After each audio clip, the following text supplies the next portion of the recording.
అధినేత జగన్ తీరుపై ఐఏఎస్ల సంఘం నేత ఎస్కే ఫరీదా మండిపడ్డారు. విధి నిర్వహణలో ఉన్న కలెక్టర్తో వాగ్వివాదానికి దిగడమే కాకుండా ఆయన విధులకు ఆటంకం కలిగించడాన్ని తప్పుబట్టారు ఫరీదా. ఓ ప్రతిపక్ష పార్టీ నేత అలా చేయడం సరికాదంటున్న ఫరీదాతో మా ప్రతినిధి P M R Chandrasekhar face to face.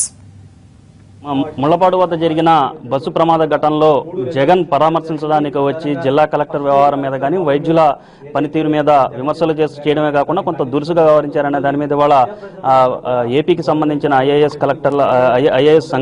IAS అధికారుల సంఘం సమావేశమైంది. ఈ వ్యవహారాన్ని సీరియస్ గా తీసుకుంటున్నట్టుగా కూడా ఆ సంఘానికి సంబంధించిన అధ్యక్షుడు ఏకే పరీడా ప్రకటించడం జరిగింది. సో ఈ నేపథ్యంలో మనతో ఐఏఎస్ సంఘానికి సంబంధించిన అధ్యక్షుడు పరీడా ఉన్నారు. ఆయన అడిగి మరిన్ని వివరాలు సార్ చెప్పండి. నిన్న జరిగిన ఘటన మీరు ఏ విధంగా చూస్తారు?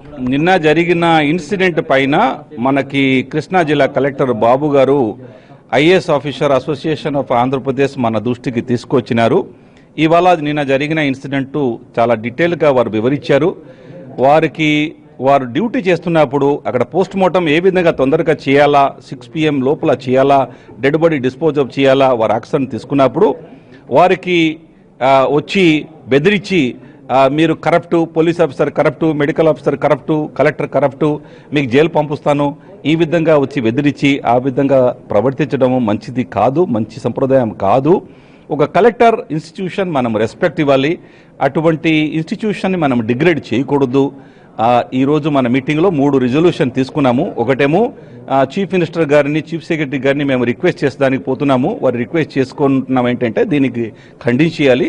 రెండోది రిజల్యూషన్ మేమేం తీసుకున్నామంటే డెమోక్రసీలో పొలిటికల్ పార్టీస్ అందరూ, ప్రజాప్రతినిధులు అందరూ కూడా పబ్లిక్ ఇన్స్టిట్యూషన్స్ని రెస్పెక్ట్ ఇవ్వాలి.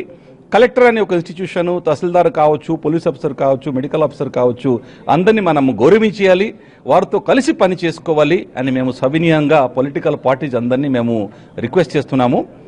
అదే మాదిరిగా నిన్న జరిగిన ఇన్సిడెంట్ పైన ఎఫ్ఐఆర్ ఫైల్ చేశారు. దానిపైన ఇమీడియట్గా యాక్షన్ తీసుకోవాలని కోరుతున్నాము. సరే, ఈ రాష్ట్ర రాజకీయాల మధ్య అధికారులుగా మీరు ఐఏఎస్ అధికారులుగా మీరు ఇబ్బంది పడుతున్నారన్న ఫీలింగ్ ఏమన్నా ఇక్కడ అధికారులు ఏమన్నా కనిపిస్తుంది?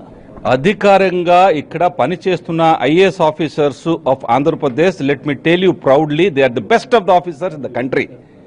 149 మంది ఐఏఎస్ ఆఫీసర్స్, అధికారులు ఆంధ్ర రాష్ట్రంలో పనిచేస్తున్నారు. చాలా కష్టపడి పనిచేస్తున్నారు, చాలా మంచిగా పనిచేస్తున్నారు. ఎన్నో సమస్యలు ఉన్నప్పుడు కూడా రాజధాని నిర్మాణం కోసం కానీ, ఇటు 5 కోట్ల తెలుగు ప్రజలు సేవా కోసం, వారు అభివృద్ధి కోసం కానీ ఐఏఎస్ అధికారులు అందరూ ఇక్కడ చాలా కష్టపడి పనిచేస్తున్నారు.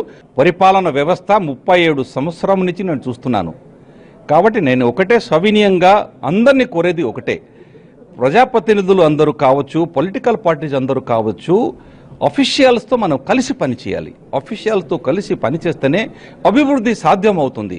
బెదిరించడము, లేకపోతే ఎవరితో ఒత్తిడి తీసుకోవడము అది మంచి పద్ధతి ప్రజాస్వామ్యంలో కాదు. ఎవరైనా కరప్ట్ అయినా, ఇన్ఎఫిషియెంట్ అయినా వారిపైన యాక్షన్ తీసుకోండి. దాని అప్రోప్రియేట్ మెథడ్ ఉంది, అప్రోప్రియేట్ ఫోరం ఉంది. అందరూ కలిసి పనిచేస్తేనే బాగుంటుంది.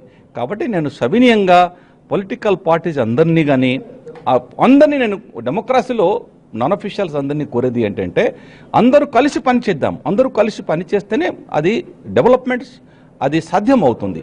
కాబట్టి అందరూ ప్రజాప్రతినిధులు ఒక పక్క, ఆఫీసర్స్ ఒక పక్క, ఇద్దరు మధ్యలో సమన్వయంతో అందరూ కలిసి పని చేయాలని, అందరూ మంచిగా ప్రవర్తి చేయండి, మంచిగా దీనికి మనము కలిసి పని చేయాలని కోరుతున్నాను. Thank you. సో మొత్తం మీద ఇది పరీడా అభిప్రాయం ఈ విధంగా ఉంది. సో అందరూ అధికారులు కానీ, రాజకీయ నాయకులు, ప్రజాప్రతినిధులు అందరూ కలిసి పని చేస్తేనే రాష్ట్రాన్ని అభివృద్ధి చేయడం సాధ్యమవుతుందన్న అభిప్రాయాన్ని వ్యక్తం చేయడంతో పాటు నిన్న జరిగిన ఘటన మీద సీఎం దృష్టికి తీసుకెళ్లడం కాకుండా ఆల్రెడీ ఎఫ్ఐఆర్ నమోదైంది కాబట్టి ఆ ఎఫ్ఐఆర్ని బేస్ చేసుకుని ఎంక్వైరీ చేసి కఠిన చర్యలు తీసుకోవాలనే దిశగా సీఎంని కోరడానికి మరి కాసేపట్లో ఐఏఎస్ అధికారులందరూ కూడా సీఎంని కలవనున్నారు.